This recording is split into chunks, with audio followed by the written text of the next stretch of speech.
Okay, I am super excited this beautiful Thursday morning, the 11th day in the month of June. Talking about that day 11, the World Cup officially kickstarts today. Yes, the first opening ceremony will be in Mexico. Yes, talking about one of the big cities in Mexico. The other opening ceremony will go down in the United States, and also the other opening ceremony will also go down in Canada. Well, not at the same time. Today will be from Mexico, and our African brothers, talking about the Bafana of South Africa, will be in action today. Now, they met 16 years ago at the opening ceremony of the FIFA World Cup in South Africa, Johannesburg to be precise, and that it was a 1-1 draw for both teams. And today they will meet again. On the show, we'll give you a glimpse of the South Africans training ahead of tonight's game, and also the interview of Hugo. So just sit tight, relax, and definitely we'll bring that up to speed to you. Now, welcome to the Thursday edition of Rapid Sport Highlight. As we continue the breakfast show, I am Ijoma Victor. Now, let's head straight to Portugal. Yes, where the Super Eagles of Nigeria delivered an encouraging performance despite suffering a 2-1 defeat to FIFA World Cup-bound Portugal in an entertaining international friendly played in the Leiria Stadium on Wednesday night.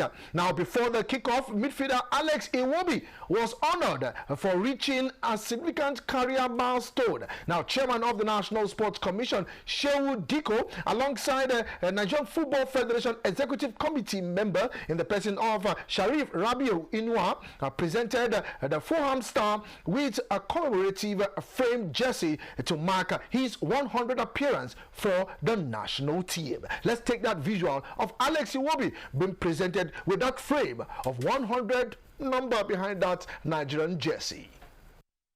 Alex Iwobi getting a special mention here, and with good reason. He was suspended at the weekend, so he couldn't win his 100th cap, but he does tonight. A fabulous achievement. He had the choice between England and Nigeria when he was young, having represented both at youth level. Good decision and a special night. Yes, good decision, representing Nigeria, donning the green jersey at all time.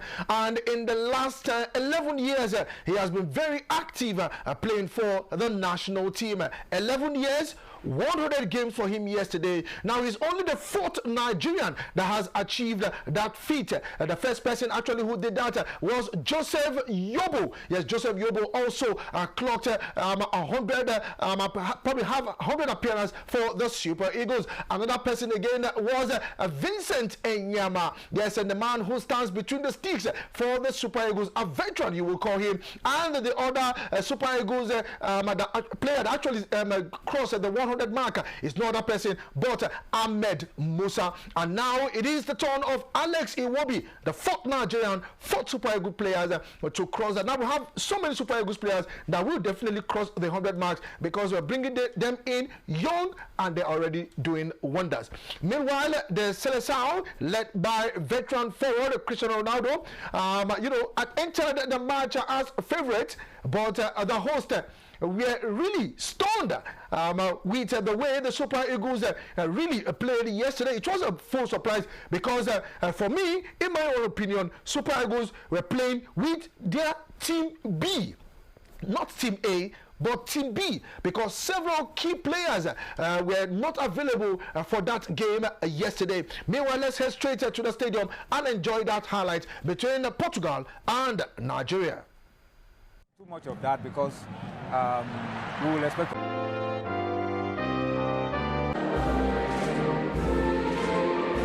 Comes the Portuguese, which to choose for the boss, Roberto Martinez, and extra riches, Nigeria's main men. Some rotation, as expected, from Nat Plenty. Wilfred and Didi playing for them for the... Though this is not competitive, but I reckon the size of the opposition provides us a real test here as Portugal come forward. Portugal. Yeah, sit back, watch your team go for long spurts without the ball. Will they stay organized? Are they going to chase down? Are they going to press? those are some of the things we expect to see in this game. You could see Vitinha, you could see those Portuguese midfielders running through, and you know, that's what you should expect to see. How well organized are we going to be able to cope? And, Christian Akpan, who is making his debut, playing from the right back position, how is going to be able to cope with the pacey wingers of Portugal is something that we hope to see. Corner taken short into Calvin Bassey this time. Other than Nigeria, doesn't come, and this is an opportunity there. Simon running at the Portuguese defenders. We're not going to see too much of that because we will expect to be on the back foot. Look how they've turned defense to attack. Another wave. There's Semedo into Ronaldo. Just wide. Cristiano Ronaldo should be putting Portugal in front here. Picture perfect, the quality of the cross, and just wide off the mark. And perhaps one of the greatest to ever play this game. Big chance for Portugal. Nigeria, I need to watch it to it. Nigeria can breathe again, Anthony. That was real opening up of the defense of Nigeria. One pass, the defense was parted like the Red Sea, but then Ronaldo, missed that. So clearly, anyone can miss a chance. But the lesson for us is that we have to, be weary. Now we are getting our own opportunity. Into the box. Okay, so it balances out. Alcohol for Nigeria, Ronaldo for Portugal. I'm a little relieved that Yusuf Nesiri scoring the only goal in that game. One of the more incredible upsetting World Cup history. That's a brilliant pass now. Looking to find Dalo inside the 18-yard box. He's onside. The cut back. Neto with a strike! And right into the corner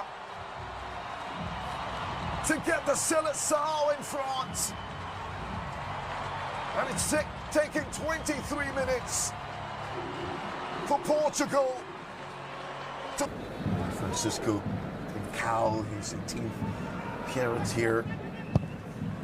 3 goals in this campaign. Who played both with Messi and Ronaldo. Now the Eagles into space. Ako!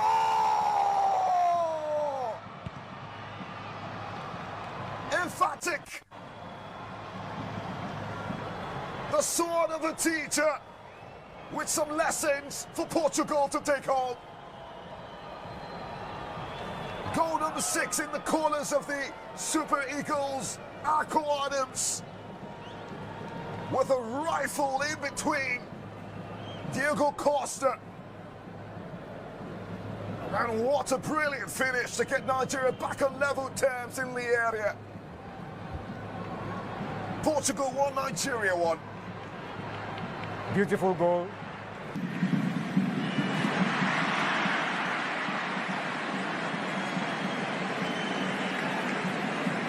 About keeping him for the new season.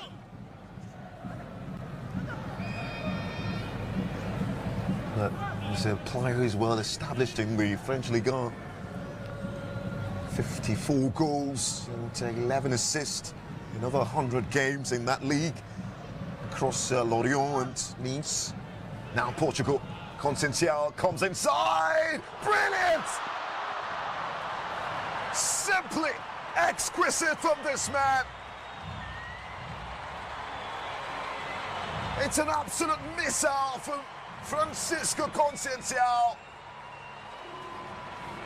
to clip the wings of the Eagles in Leiria.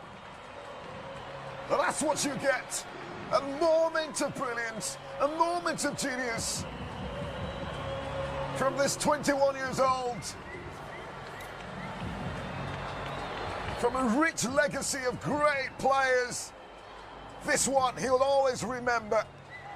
Portugal 2, Nigeria 1. Okay, Yet again, Portugal will continue their dominance over Nigeria.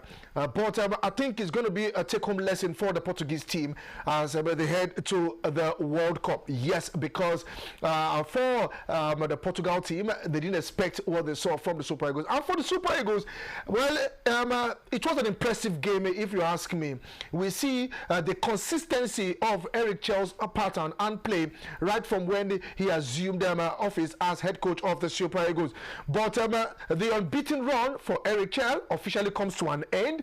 Yes, they wanted to make it 13 out of 13, but Portugal said no, just managed 12. Let's see how the other ones will continue. So definitely Super Eagles of Nigeria will continue that build up, that unbeaten run yet again. But look at some key players, especially those making their debut. Christian Akpan, 6.5 over 10 when it comes to the rating. Maduka Okoye, we saw good saves from him in as much as he conceded 2 goals. Uzoho conceded 4 goals 4 years ago, and this time it is Okoye with 2 goals. Simi Ajayi, well, 5.5%, at least above the average. Calvin Bassey, yes, we saw how he disturbed very well. 7 over 10 we'll give to him. And Bruno Umeche 6.5. Wilfred in the 5.5. Yes, a little. Are we going to say it's how the season has been so far? But they've rested well, if you ask me. But let's see how we go. Alex Iwobi, which is a 100 appearance for the Eagles, 6 over 10. So let's see how it goes for the Super Eagles. Like I said, good one to Eric Chell, good one to the players. Playing our Team B against a World Cup-bound team. Then you can imagine if it's a full house with Ademola Lookman, Ola Aina, Victor Osimhen, and the likes. Like I said, thumbs up to the Super Eagles. The NFF needs to do the needful by giving and extending the contract of Eric Chell. Yes, I am saying it here. They need to put pen to paper and extend the contract of Eric Chell. Meanwhile, ahead of the 2026 Women's African Cup of Nations WAFCON in Morocco, the preparations for the Super Falcons have received a significant boost with the return of forward Esther Okoronkwo to training. Now, the left-footed attacker had been sidelined for some time due to injury and was unavailable for Nigeria's recent international friendly doubleheader against the Teranga Lionesses of Senegal. However, Okoronkwo have now confirmed her recovery and readiness to return to action after resuming training ahead of the continental tournament. Now, the Super Falcons forward shared a positive update through her social media account, posting, "Back on my feet, mission en route."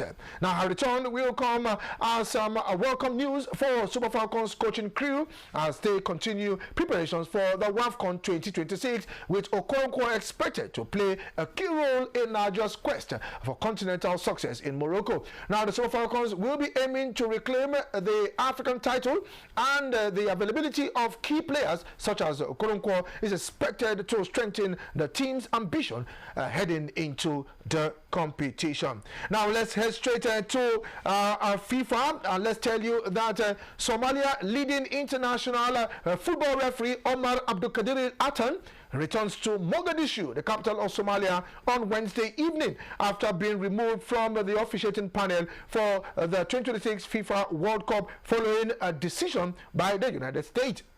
Now, authorities to deny him him visa into the country over undisclosed immigration issues. Now, Omar arrived in Aden International Airport, where he was received by senior government officials led by Minister of Youth and Sport Mohammed Abdul Kadir Ali in a public show of support for one of Somalia's most recognized sport figures. Now, the referee had been selected by FIFA as one of the 52 officials chosen to officiate at the 2026 FIFA World Cup, which is being co-hosted by the United States, Canada, and Mexico. Now, his appointment has been viewed as a historic moment for Somalia, marking the first time a Somalia referee has been selected to take part in football's biggest tournament. Now, Omar also addressed supporters and thanked both the government and the Somali people for standing by him, during which which he described as a difficult period.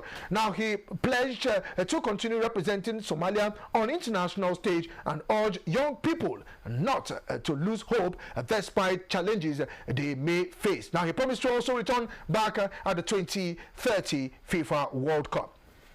Now, talking about the FIFA World Cup, let's tell you that FIFA President Gianni Infantino has claimed they don't have control over everything. Infantino speaking on the eve of the 2026 World Cup on Wednesday while addressing issues around visas in the United States.